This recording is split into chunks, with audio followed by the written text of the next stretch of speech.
그런 것 같아요. 나 아버지한테 못할 말도 얘한테는 다 해요. 그건 이제 뭐냐면 여자로서의 그런 어떤 뭐 아픔 뭐 그런 것도 나는 얘한테 다 했어요. 왜냐면 이 똑같은 얘기도 뭐 3-4번 들으면 힘든데 이거를 몇백 번을 들었으니까 살면서. 근데 남동생도 남자니까 딱히 엄마 얘기를 안 들어주고 아빠도 마찬가지니까 저한테 저만 앉혀놓고 그 얘기를 계속 하셨어요.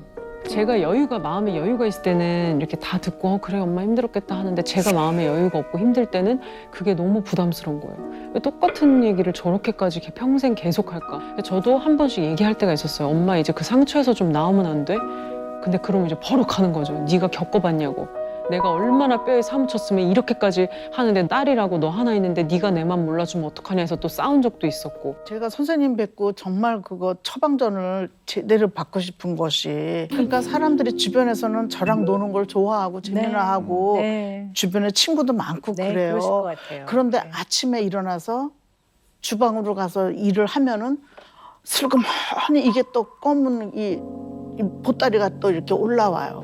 마음속에 네. 두lum들을 매달아 놓은. 똑같은 게 똑같아요. 나타나는 사람도 똑같고 네. 정말 이걸 띄워버리고 싶은데 나는 어쩌면 이럴까? 나도 미쳤다 막 그렇게들 생각을 해요. 평생 안 잊혀주고 그 아버지하고 동생 이런 데는 생선을 놓고 나는 꽁보리밥을 주잖아요. 그러면 한번 이렇게 쳐다보면 우리 엄마는 밥숟가락으로 머리통을 딱 쳤어요. 거기 쳐다본다고. 나는 진짜 이미 돌아가시기 전까지 좀 그래도 이렇게 손잡고 그래도 이 맏딸 고맙다라고 그 표현을 좀 하셨나요? 돌아가시기 한 2-3달 전인데 네가 딸이지만 친구 같고 언니 같고 뭐 그런 말씀을 하시는데 저 소름 돋았었어요. 네.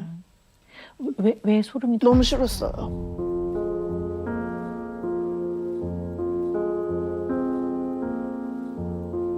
엄마가 병이 위중해지니까 집에서 모실 수가 없어가지고 병원을 옮기라고 그러더라고요. 근데 병원을 옮기면 노인분들은 가족들한테 버림받는 그런 느낌을 받아가지고 굉장히 힘들어진다고 그러더라고요. 그래도 이제 어쩔 수 없이 가족 회의를 해가지고 병원으로 옮겼는데 우리 엄마 눈빛이 너무 처연한 거예요. 네가 나를 버리고 가네? 그 표정인데 나는 선생님 이거 방송 나가도 되나 몰라. 나는요 그때 너무 이상했어요 내가. 엄마를 정서적인 복수를 하는 것 같았어요. 이게 이럴 수가 있어요? 내가 엄마가 너무 절망적인 눈으로 나를 쳐다보는데 내가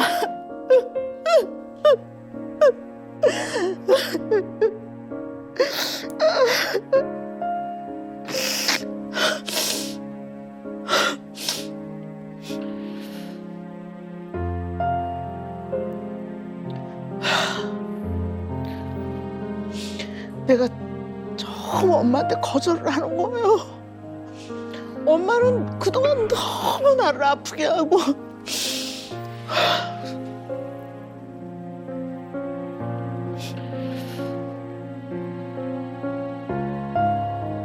내가 엄마를 거절을 하네 하면서 미안한 마음 하나는 그걸 어떻게 표현을 해요? 쾌감은 아니고 뭐죠? 선생님 너무 이상한 감정이 들은 거예요. 그래서 내가 돌았구나.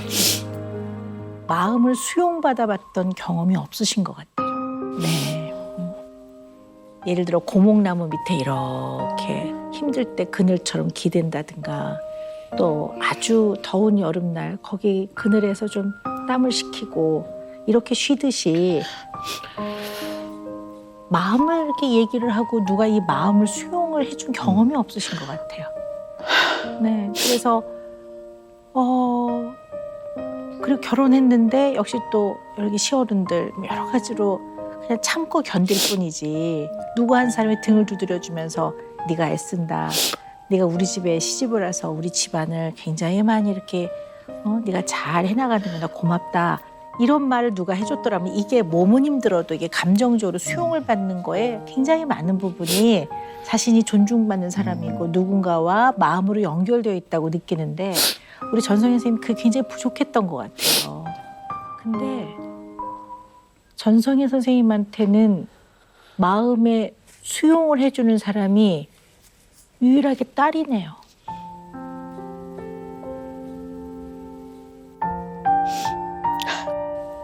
그 아픔, 정말 대롱대롱 매달려 있는 저 마음속 깊은 마음 안에 고통과 아픔, 상처가 쑥 올라올 때마다 딸한테 그 이야기를 또 하고 딸은 부모만큼이나 전성현 선생님한테는 애착 관계를 이루고 있는 대상이니까 그 의미 있는 대상이 그래도 이렇게 눈을 맞추고 들어줬을 때 아, 엄마 그랬어 이러면 또 상처가 또 조금 내려가고 전성현 선생님한테 네, 마음을 수용해준 굉장히 중요한 대상자네요. 이 딸이 미자 씨가. 네, 그러네요. 근데 서로가 서로의 거의 유일한 소통 창구여서 저도 제가 힘든 거 다 엄마한테 쏟아내고 엄마도 저한테 쏟아내서 서로를 힘들게 하면서 서로를 의지하고 살았던 것 같아요. 그래서 네. 그러면은 어떻게 네가 그러냐? 너 힘든 얘기할 때 내가 다 들어줬는데. 그러니까 그게 이제 논리적으로 네. 이해를 못해서가 아니라 그냥 나의 마음의 상처와 고통을 잘 들어주고 수용해주는 대상이 필요한 거지. 이 상황을 몰라서 그러는 게 아니죠. 네, 그쵸. 네. 그러니까 그냥 잘 들어주면 되는데 네. 뭐 스토리가 네, 그렇지. 근데 이제 그게 장면 추가도 아니고 뭐 이렇게 똑같지 않아요? 네, 네. 내가 하는 순간 이미 러닝 타임이 머리에 다 맞아요. 그리고 머리에서 크레딧이 다 올라간 걸 네. 우리는 이미 몇 번 들었잖아. 네. 그래서 진짜로 이 미자 씨의 마음이 이해가 되는 게 네. 내가 저 엔딩 크레딧에 지금 박수를 쳐준 적이 몇 번인데 어. 또 아직도 내게 박수를 원하십니까? 라는 마음이 컨디션 안 좋을 때는 스물스물 올라오기도 하더라고요. 네. 근데 이제 그럴 때는 물론 이제 가까운 가족이 물론 이렇게 수용하면서 들어주는 게 필요해요. 그래서 저는 들어주세요. 또 해요. 그러면 한 번 더 들어주세요. 또 하거든요. 그러면 더 경청의 마음으로 한 번 더 들어주세요. 설명할 것도 없고 뭐 솔루션을 줄 필요도 없어요. 그냥 들어만 주세요. 제가 이렇게 얘기를 하는데요. 근데 그게 이제 막 50번, 100번이 된다. 그럴 때는 가족에게도 얘기하지만 그 듣는 것을 업으로 하는 저 같은 사람한테 얘기를 하셔야 돼요. 우리는 100번, 1000번도 그것이 우리의 업이자 그것이 너무 중요하다는 걸 너무나 잘 알고 있기 때문에 또 해보세요. 또 해보세요. 이렇게 하는 게 이제 우리의 업이기 때문에. 그래서 이거를 동시에 좀 진행하시는 건 필요할 것 같아요. 네. 선생님, 그러면 얘기를 네. 계속 해야지만 나아지는 건 거예요? 그렇다고 봐요. 그게 네. 답인 거예요? 네. 아니 원래요. 미안하다. 40년을 했는데 언제까지? 언제까지인 거예요? 네. 그러면? 아 근데 그 생각하면 안 돼요. 그러면요? 왜냐하면 한 얘기를 또 하고 또 하고 또 하고 또 할 때는 그게 정말 아직도 대롱대롱 매달려 있는 큰 덩어리의 상처인 거죠. 아, 계속 해야지 나아지는 거군요, 네. 선생님. 그리고 어떻게 보면 삶에 그리고 엄청 참고 최선을 다하고 산 삶의 그 과정을 인정받고 정당성을 좀 인정받으셔야 될 것 같아요. 당연한 건 아니었던 거거든요. 이렇게 사는 거를 누가 하겠습니까? 저는 그렇게 생각합니다. 이거 아무나 못하는 겁니다. 쭉 들으면서 왜 처음에 미자 씨가 네. 아니 결혼한 지 20일밖에 안 됐는데 우리 엄마가 자꾸 나한테 애기 낳으라고 그래요 이러셨잖아요. 저 그 이유를 알겠어요. 전성애 선생님에게 있어서 딸은 기쁨이자 행복이에요.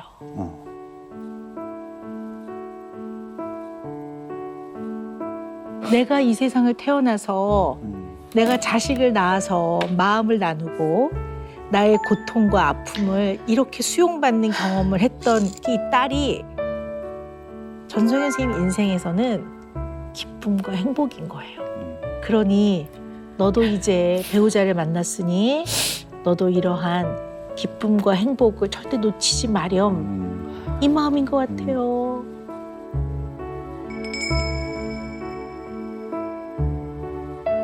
그러네요. 그래서 그렇게 그럴게요. 네 아이 낳으시라고. 살면서 너로 인해 기뻤던 순간이 너무 많다. 네. 너로 인해 나도 반짝반짝해졌다. 그런 얘기. 지금도 어디 가면은 야 어디 가면 다 미자 엄마 해. 그걸 너무 좋아하시는 거예요. 네, 보통이면 배우 전성희 씨 이걸 좋아할 것 같은데 오히려 누가 미자 엄마라 그러면 훨씬 좋아하시고 어릴 때 부모로부터 받은 영향은 되게 커요. 그래서 부모를 세상을 보는 창이라고 해요. 이 부모를 통해 세상을 보거든요.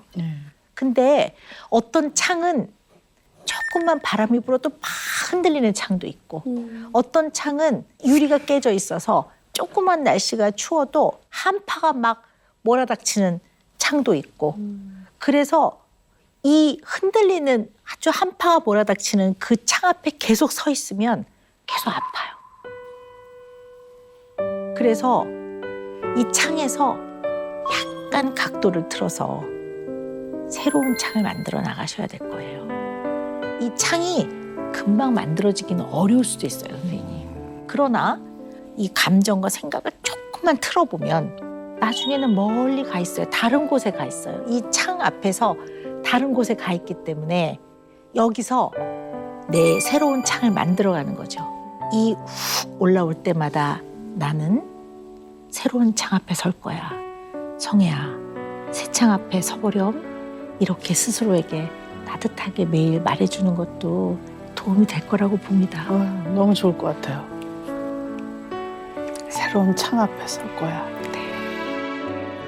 유나랑 이렇게 둘이 앉아 있는 게 되게 불편해요. 그러니까 이게 편하지는 않아.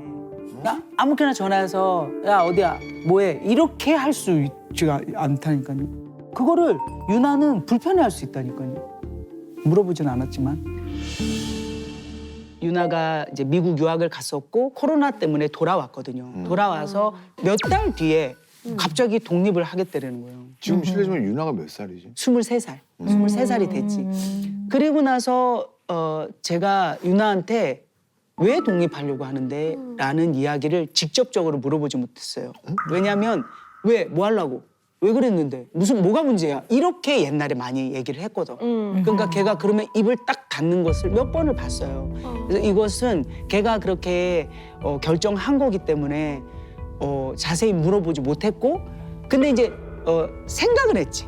남편이랑 저랑 유나가 왜 그랬을까. 근데 걔의 이야기를 이렇게 추론해 보면 미국에 가서 이제 생활을 하다 보니까 미국 아이들은 고3 딱 끝나면 경제적인 거 모든 것을 다 부모한테서 독립을 하는 그 이야기를 하더라고요. 독립한 집에는 왜 한 번도 안 가보셨어요? 솔직히 보고 싶지가 않아서 제가 가면 잔소리를 할 것 같고 내가 내 손으로 다 치울 것 같고 그 자리에 그렇게 놓은 것도 걔가 마음에 들어 할 것 같지 않고 그렇게 흐트러진 자체도 내가 마음에 들지 않을 것 같고 그래서 그게 불편해질 것 같아서 아예 안 가봤어요. 딸과 감정적 직면을 안 하는 것 같아요.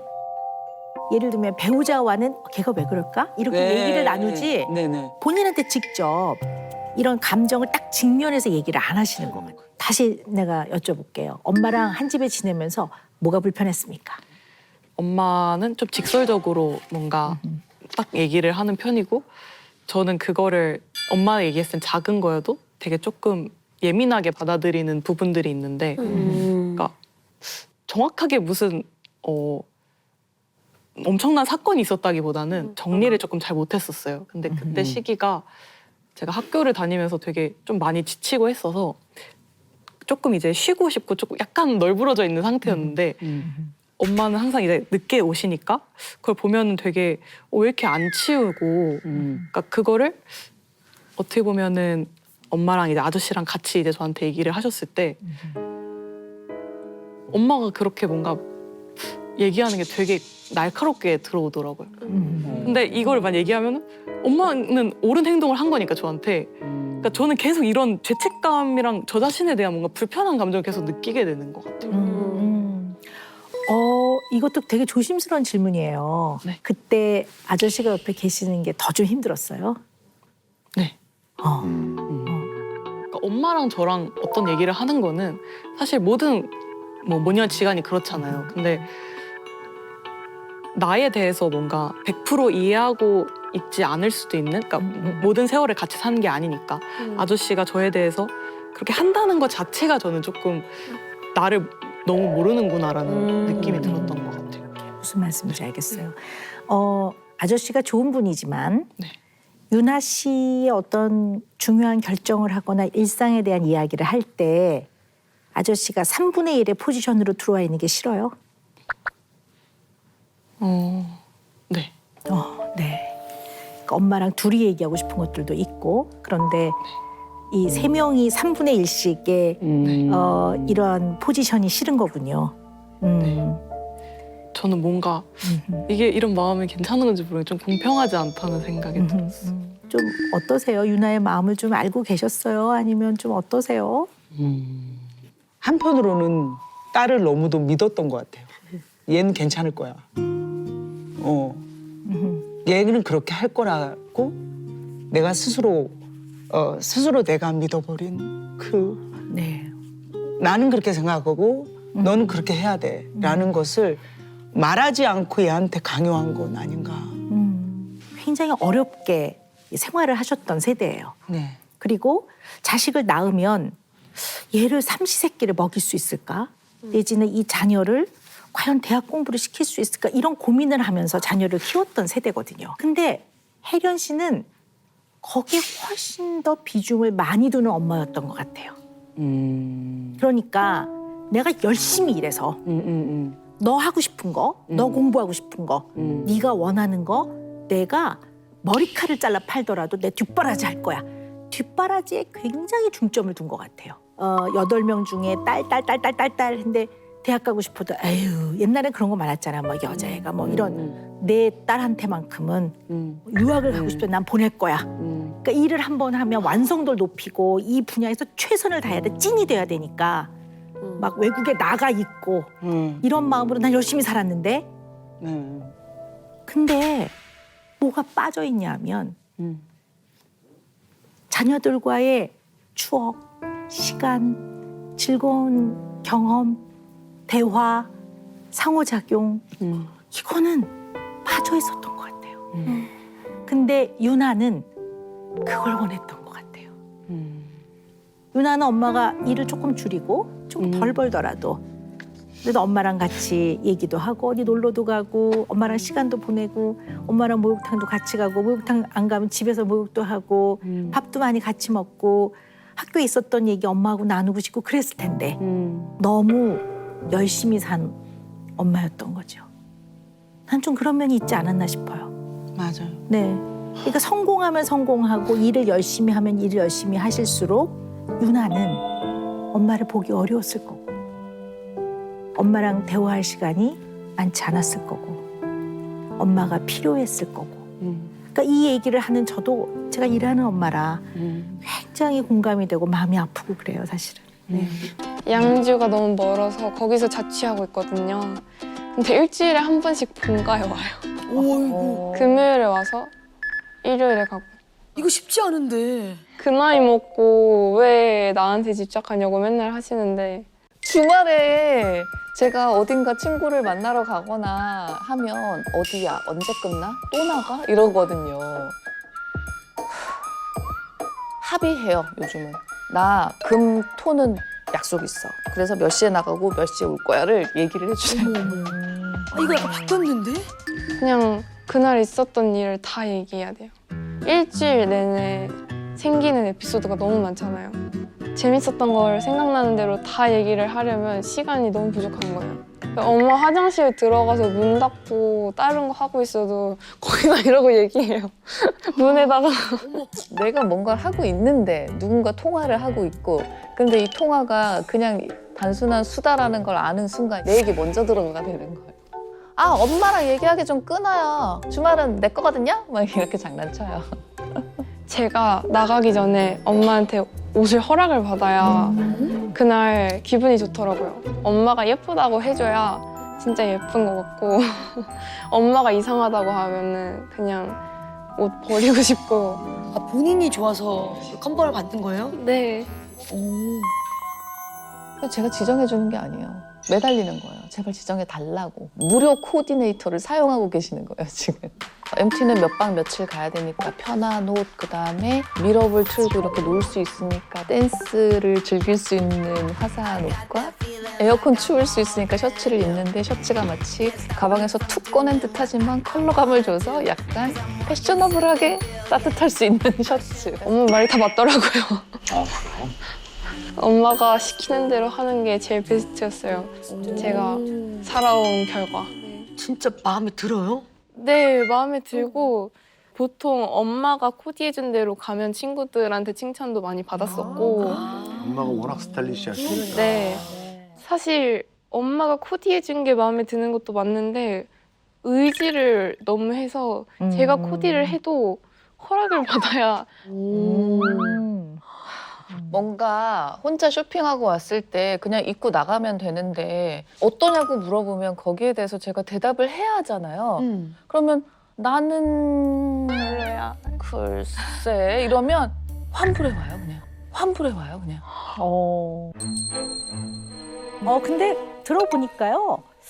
뭐 거기 다 컸는데 너무 엄마한테 의존하는 거 아니야? 뭐 이렇게 생각이 되는 면도 일부 있고요. 또 한편으로는 엄마를 굉장히 좋아하는 것 같은데. 맞아요. 네. 그리고 지금도 보면요. 보통 특히 사춘기 딸들은 엄마를 쳐다볼 때 일단 왜 이렇게 쳐다보거든요. 왜? 눈이 마주치시면 뭘? 막 이러는데 물론 이제 사춘기가 지난 나이기도 하지만 엄마를 쳐다볼 때 맞아. 이렇게 쳐다봐요. 꿀이 막. 네. 아직도 예은 씨 정면 한 번도 못 봤어요. 계속 몸을. 저는요 예은 씨 머리카락밖에 못 봤어요. 네. 굉장히 엄마를 따르는 것 같아요. 제가 봤을 때는요. 이제 그런 일들을 좀 들어볼까요? 일화들을. 제가 엄마랑 얘기를 많이 하다 보니까 촬영 때문에 없는 건지 놀러 나간 건지를 어느 정도 알아요. 그래서 촬영 나간 걸 알면 아무 말도 안 하는데 놀러 갔다는 걸 알았을 때 엄마한테 서운하기보단 친구들이 미워지는 것도 있는 것 같아요. 친구들이 미워지는 것도 있는 것 같아요. 뺏어가.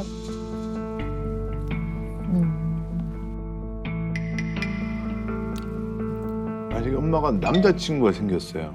근데 예언아, 엄마 남자친구랑 좀 한 제주도 한 2박 3일 금토일 가야 될 것 같은데 어떻게 괜찮아? 이번 주는 좀 이렇게 학교에서 좀 지내면 안 될까? 안 되네. 안 돼. 입이 안 떨어져요? 그렇게 멀어지고 싶지 않아요. 같이 가서 따로 놀더라도 커플 여행. 그치. 차라리 커플 여행이 나. 그 꼴을 옆에서 보더라도. 와. 아니 그럼 또 이 약간 아유 성인형 분리불안이네. 네. 엄마 쫓아다니는 예. 거 보니까 이렇게 또 쉽게 얘기할 수도 있을 것 같아요. 근데 조금 제가 볼 때는 그거와는 조금 다른 면이 있어 보이거든요. 근데 우리 예은 양이 분리불안이 있으면 사실 월화수목에 학교에 가 있기 어렵죠. 근데 월화수목 학교에 있는 동안에는 비교적 생활 잘 하세요? 엄마한테 계속 전화하거나 그러지 않고 잘 하세요? 네, 저는 연락 안 돼요. 음. 친구도 여러 명 만들어 놨어요. 그래서 학교 가면 학교에서 막 재밌게 지내고 동네 오면 동네 친구들이랑 또 막 재밌게 지내고 해요. 다 하는데 집에만 오면 저한테 그러는 거예요. 엄마랑 얘기하는 게 우리 예은 양은 좋아요? 네, 네. 저는 저한테 쌓여 있는 스토리들을 다 얘기해주고 싶어요. 그러면서 스트레스가 풀리고 기분이 좋아지는 걸 그 시간에 느껴요. 선생님, 제가 네. 어릴 때 정신과를 갔었어요. 네. 6살 때, 네. 7살 때인가 도저히 비범치 않다는 걸 느끼고 데려갔더니 기질적으로 예민한데 네네. 이것은 부모님으로부터 물려받아 타고난 것이니 예민한 아이일수록 스트레스가 많으니까 예민하게 대처해줘라라고 하시더라고요. 그래서 그때부터는 그냥 혼내거나 하지 않고 맞춰줬어요. 예민 보스? 예민 보스. 어느 정도로 예민? 목욕탕을 못 갔어요. 왜요? 바닥에 물이 있는 게 싫어서 수영장도 못 가고 식당에 가서 물도 못 마셨어요. 그 컵이 싫어서. 더러울까봐. 그거를 다 그럼 장가연 씨가 다 챙겨서 다닌 거예요? 다 닦아주고. 엄마가 그 의자 있잖아요. 의자랑 이 공간을 비누로 이렇게 닦아줬어요. 그럼 그 안에만 있었대요, 제가. 닦인 부분. 다 커서도 그랬는데 초등학교 때도 좀 그래서 애가 너무 겁이 많고 길치인 거예요.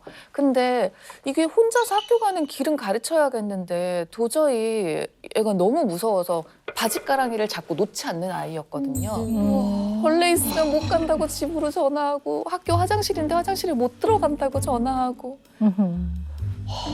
정말 너무 고통스러워. 다 여기까지 얘기를 들으니까요.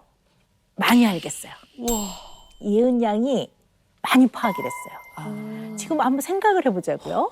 예은 양은 어릴 때부터 굉장히 예민한 아이였어요. 기질적으로. 그래서 기질적으로 쉽게 안 받아들이기 때문에 환경으로부터 오는 다양한 자극이나 본인이 받아들여서 다루어야 되는 것들을 선뜻 안 받아들인단 말이에요. 다 거부했어요. 네, 그러니까 예를 들어 옷을 하나 딱 입었는데 여기가 자꾸 목 있는 데가 걸려.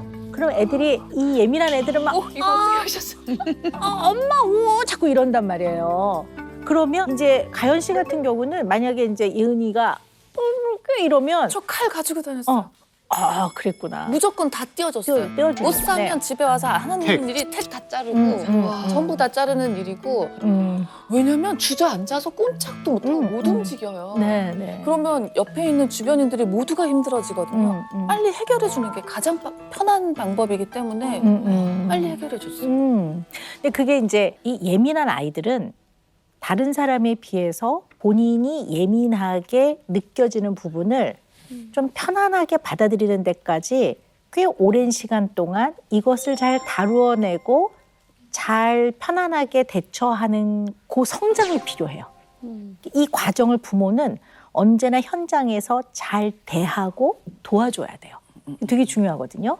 그거를 엄마가 그 기질을 잘 파악해서 어릴 때는 지나치게 불편하지 않게 아이를 잘 대해준 거예요. 그러면 애 입장에서 보면 이 엄마가 얼마나 좋겠어요. 엄마의 어떤 태도가 야 별나다 너 같은 애 처음 봤다 이러지 않고 아 얘는 이런 상황을 좀 불편해하는 특성이 있구나라는 거를 알아준 거거든요. 그러면 자식 입장에서는 엄마가 근데 요거 한번 보자 한번 요렇게 해볼까 이러면 여전히 불편해도 엄마가 그렇게 대해준 걸로 굉장히 편안해요. 그러니까 내가 볼 때 예은이는 월요일부터 목요일 오후까지 학교에서 굉장히 잘 지낼 거예요. 친구하고도 잘 지내고 적응도 잘 하지만 예민한 면이 있기 때문에 어느 누구도 스트레스를 준 건 아니지만 본인이 소모가 많아요. 잘 지내야 되니까. 그러면 집에 와서 엄마 나 하는 거는 마치 어릴 때 귀여워 이런 것처럼 어머 나 알았잖아 너 그러갖고 이러면 엄마가 이렇게 해주는 것만으로도 본인이 굉장히 많이 편안해지고 안정감을 찾는 것 같아요. 박수 나왔어요, 박수. 이렇게 박수 나왔어요. 그렇죠. 네. 그래. 네, 너무 맞아요. 네. 중간 단계를 본인이 그냥 직접 거쳐야 되는 것들도 있거든요. 그러니까 옷도 좀 촌스럽게 입어봐야 다음번에 본인이 아 나한테는 이게 맞는구나 이것도 좀 배워가고 네 그런데 엄마가 너무 디테일하게 요 청바지에 요 맨투맨을 입은 다음에 여기에는 요거를 매고 신발을 하얀색 운동화를 신고 이거를 너무 디테일하게 다 해주면 결과는 좋으나 중간 과정에서 스스로 경험하는 기회가 생각보다 많지 않을 수 있어요. 네. 쉽지 않다 근데. 네. 두 분이 1년을 단위로 하면 같이 지내는 기간이 한 얼마나 되세요? 지난 10년 동안을 봤을 때에는 제가 가면은 뭐 길게 가봐야 열흘 이렇게 있다가 오니까 열흘. 예. 네. 휴가 내서 가시는 거니까. 그렇죠. 휴가 내서 가는 한 달 있다가 오고 이러지를 못하니까 1년에 한 몇 번 정도 그러면? 한 3-4번? 4번 정도는 갔던 것 같아요. 그럼 한 달 한 달 정도 네. 좀 더 있으시면. 같이 있는 시간이 기러기 가족 중에서도 이제 우리 현정아 감독님 가족은 트랜스내셔널 패밀리라고 해요. 그래서 초국적 가족. 초국적 가족. 네. 그러니까 어떤 경우는 큰 딸은 홍콩에서 지내고 있고 아들은 일본에서 일하고 있고 아버지는 미국에 있고 그다음에 뭐 엄마는 한국에 있고 뭐 이런 가족들도 꽤 많아요. 그래서 사실은 이제 가족이 이렇게 떨어져 살면 그렇게 문제가 많지 않을까? 뭐 그러기도 하지만 꼭 그런 건 아니거든요. 다만 따님이 글쎄 엄마하고 더 친해지고 싶은데요. 이렇게 얘기를 하니까. 그러면 이렇게 떨어져 있을 때는 연락은 뭐 매일 하시는 거예요? 안부 정도만 묻고 주로 너 뭐 먹었니 이런 거 묻고 오늘은 뭐 어땠니 이런 정도만 묻지 길게 얘기를 하진 않아요. 시간으로 치면 어느 정도? 2, 3분? 3, 4분? 2, 3분? 5분 안에 이제 끊는. 서연 양은 어때요? 좀 더 길게 통하고 싶은 마음이 있었어요? 딱히 그런 생각은 없어요. 이 정도로도 충분히 얘기를 하고 있지 않나. 그래서 이게 저는 일반적인 건 줄 알았거든요. 근데 친구들, 룸메이트들 전화하는 거 보면은 1시간, 2시간씩 엄마랑 얘기하는데 저는 엄마랑 그렇게까지 할 말이 없어서. 아니 한국에서 있을 때는 그러면은 엄마랑 같이 밥 먹거나 할 거 아니에요? 그때는 분위기가 어때요?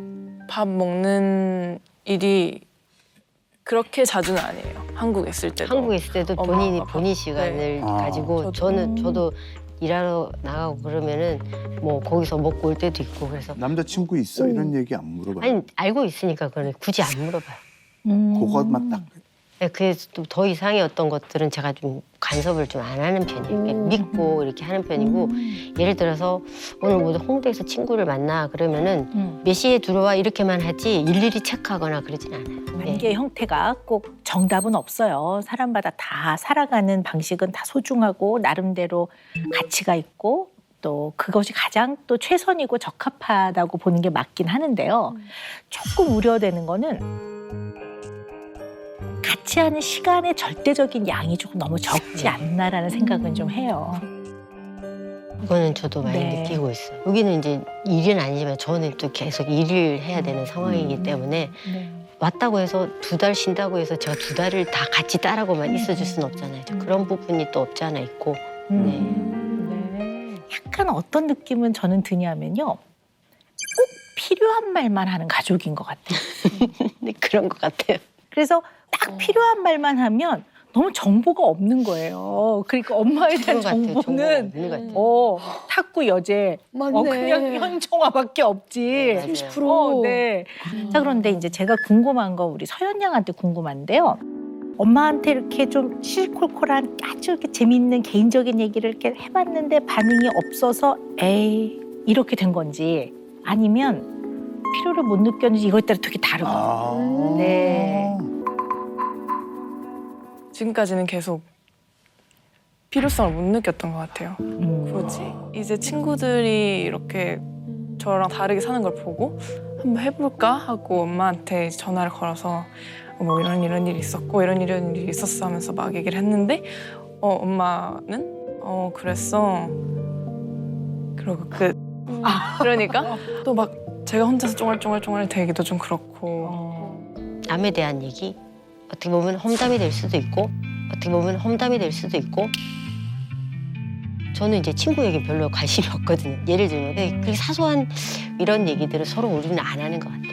엄마 얘기도 많이 못 들어보고. 약간 관계 좋은 먼 친척 같아요. 어머 이모 오셨어요? 그리고 너무 반가워. 그리고 한 며칠 있다 가시거든요. 그러면 언제 오세요? 그러면 한 추석 때쯤 한번 올까? 그러면 아이 그때 꼭 오세요. 그리고 각자 잘 지내. 그리고 평소에 잘 생각 안 해. 그러고 있다가 또 그 이모가 또 오면 어머 이모 또 오셨네요. 용돈 주면 감사합니다. 약간 이런 느낌. 부모 자녀 관계는 특별한 관계예요. 스페셜한 관계예요. 그래서 만사를 제쳐놓고라는 단어를 쓰는 관계예요. 전화가 띠리리 울리면 딱 봐서 자식이면 만사를 제쳐놓고 잠깐만요. 그리고 왜? 무슨 일 있어? 아니면 이렇게 하는 관계인데 현정화 감독님 입장에서는 서연이를 위해 만사를 제쳐놓고 뭘 했던 경험이 많지 않은 것 같아요.